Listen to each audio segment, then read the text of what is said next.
Bonjour, c'est Anaïs. Aujourd'hui, je vais vous expliquer comment bien choisir sa poussette.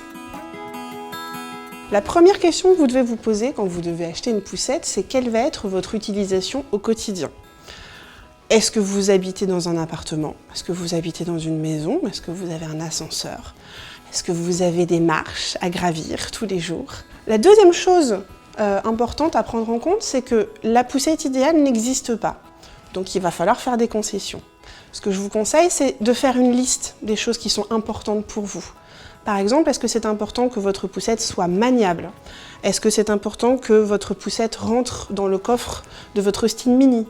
Est-ce que c'est important que votre couleur préférée soit sur votre poussette?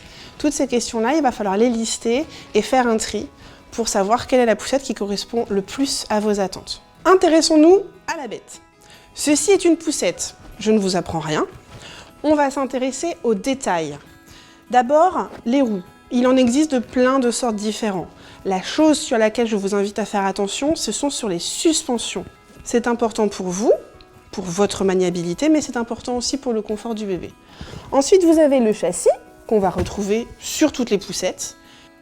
Vous avez des poussettes qui vont vous proposer une option nacelle, qu'on appelle aussi landau, et assise, dans lequel vous allez mettre votre enfant à partir de 6 ou 9 mois.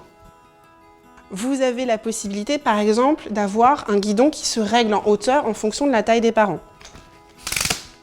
Vous avez la possibilité d'avoir l'enfant face à vous, mais aussi face au monde. Et c'est vrai que dans un premier temps, en tant que parent, on aime bien avoir son enfant face à soi. Et quand l'enfant grandit, quand il s'assied, il a envie de découvrir le monde et du coup, on va plutôt le passer en face monde. Un autre point important que vous devez voir quand vous achetez votre poussette, c'est l'endroit où vous allez la ranger. Est-ce que vous avez un local poussette? Est-ce que vous allez la laisser dans votre voiture? Est-ce que vous avez un garage? Et là, l'encombrement de la poussette va être primordial.